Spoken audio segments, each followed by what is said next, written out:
Welcome to the show. It's 15-minute market update by Les Solgrove and Simply Des Moines with Via Realtors. Hey, it's Monday, June 21st, 2021. We are officially in summer.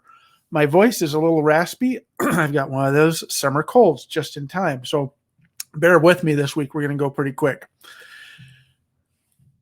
Top story this week is going to look similar to last week's top story. We actually busted right through 7,000 sales in about 15 days. So it's that time of year when closings are happening. This is probably our busiest time for closing period here. And it wouldn't surprise me if we hit 8,000 sales here in another 15 days or so as well, with the way the pace of the market's going here. But you can see that we're well ahead of where we were last year at this same time. We didn't hit 7,000 sales until, sometime into closer to July here. So things are moving quite quickly in 2021. So this week in review, I'm getting a little excited here, looking at the weekly count of homes added to the market. This is the question I ask every week: when are homes really coming onto the market here? And it's subtle here, okay?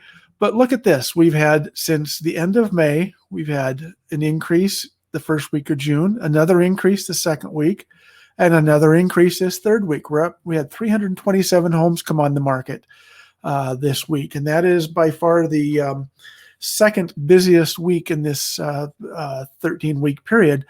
And this is a good sign. We're starting to see inventory slowly build, not necessarily in the new construction area, but more in the resale properties. So this is a good sign that we're starting to see inventory build. So we'll see what happens next week. And, temps were really high this week as well. As I think we hit 100 degrees for the first time in, what was it, 2017 or something like that? I couldn't believe that. I thought we had hit 100 degrees before that, but that's what the record said. So hot weather is good for real estate.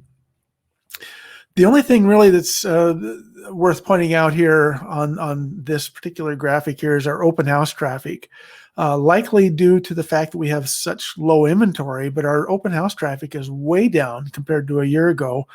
During the pandemic, we only had 173 homes held open this past weekend.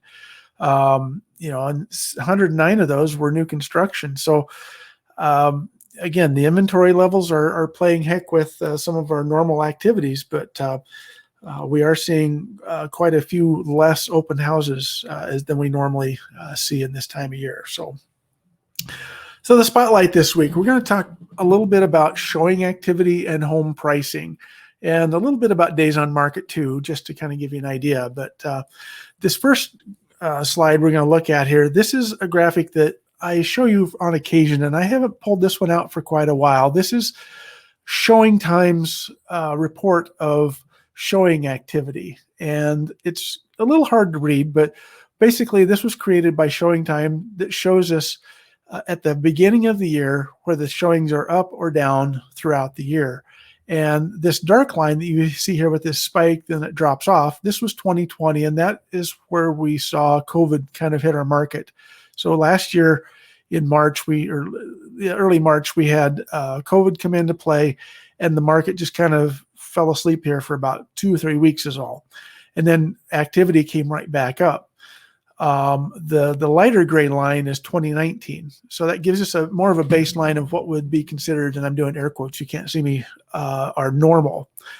Now the orange line here, this is 2021, and you can see that we are actually a little behind 2020. Actually, 2020 last year started out really, really busy until COVID hit. We were on track to have a pretty good, strong year, and in fact, we did have a strong year, but it was going to be a whole different year than what actually happened. You can see here that we're really kind of following 2019's path here. So 2019 and 2021 are fairly similar, with the exception that 2021 is a little bit slower yet than even 2019. So I know it sounds crazy. I'm trying to figure out how can this graphic show that we're a little bit slower when the market is so busy and we have sales are happening so fast. It has to be due to the fact that there are just so few homes on the market that it feels like it's busy because it is busy, but the fact that we're not seeing as many showings is because we don't have as many homes. So if you don't have as many homes on the market, therefore you're probably not going to see as many showings. We're just seeing them concentrated on those ones that are selling really quickly. But that's just kind of one of those goofy things we try to figure out here. The days on market, this is a graphic that I produced that shows median days on market compared to the last 2 years, again, so we can kind of get an idea of what's normal and what's not. And believe it or not, last year the days on market wasn't too far off, other than as we got into the latter half of the year, it really dropped off and stayed low as inventory was still in demand. And 2021, you can see that we started out about 12 or 13 days on market and hit a high of 20 days, but then dropped all the way back down here. Now, overall, all properties are 3 days on market, where a year ago we were at 21 days on market. And to give you an idea of what this looks like for when you break it down by property categories. So remember, there's that 21 days a year ago that we were on the market on all properties, and 3 days right now. This is the box that shows you single family resale, stick-built homes, just single family homes. Right now, resale properties are on the market 2 days on average. Condo townhomes 3 days on average, and then your new construction is 55 and 87 for condos for 87 days. These are all still well below 2020 numbers over here. What you see in the middle is these ones that say record. We're actually at record low numbers here for median days on market. This is the low and this would be the high. So if we were in a record high situation, 54 days would have been the record high during the period from 2019 forward here. So just gives you an idea where the market is still very, very fast paced, even though we have few homes on the market. As far as pricing goes, let's look just at single family resale, because that's the one that probably is that's the one where we sell the most houses in this particular category. And this is looking at 2020 median list price versus 2021. 2021 is blue. And you can see that our median list price for single family resale properties is actually lower so far this year from about week 14 on. So this is like the 1st of March through this last week here of June. And you would think, well, maybe why are the prices low if we have such low inventory? Isn't that going to drive pricing up? Well, it is, but the problem is that in our resale inventory property arena, we just don't have that many homes for sale. And the number of homes that are coming on for sale, this is the median list price of homes that are actually listed for sale. So what's really left over is basically some of this lower price stuff that's very few out there. So we're sitting right now at about 251,000 median list price, and where a year ago we were closer to 275. And you want to look at that again on this this breakdown by the 4 different categories. You can see one in particular is in red. That's single family new construction. It's currently at a record high, even as of yesterday. 356,560 is a record median list price for new construction homes. A year ago it was 312. So we're, new construction pricing is up in single family homes around $44,000 higher than last year.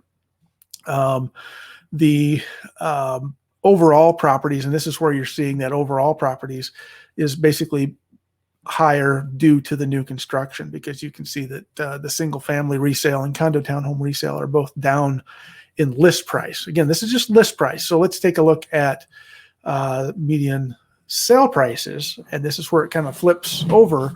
2021 is red. That's up there at the 246,000 right now, and 2020 is right around that 215. So we are up in our sale prices for single family resale. Let's take a look at that number here on this particular graphic here. So nothing is currently in record territory. It's close, but there's nothing that has broken any records, at least this last week. But you can see here with the little green up arrows that all price points are up over the previous year. And this is sale prices, not list prices. So the sale prices are trending higher this year. We're going to see probably appreciation of values. I don't think it's going to be 15% or 14% this coming year when we get to the end of the year and we look at all the sales. But we're probably going to see, we could see double-digit increase in property values for 2021, just because of the multiple offers that we've seen this year and the pricing, that crazy pricing that's been going on. And so anyway, that's kind of the show this week. Next week, I'm going to pull the trigger next week, and I'm going to make a prediction to answer the question that I've been kind of teasing the last 2 or 3 weeks. Have we hit a peak in the market? And by the true definition, I can answer it one way, but then I'm going to try to figure out if it's caused by outside factors. And I'll explain all this next week. So hopefully you'll come back and join me again next Monday. And in the meantime, please subscribe to my YouTube channel. You'll get this report on Sunday nights instead of Monday mornings. And that's your little prize for subscribing. You get it a day ahead. And we'll talk to you soon. Have a great week and stay cool out there.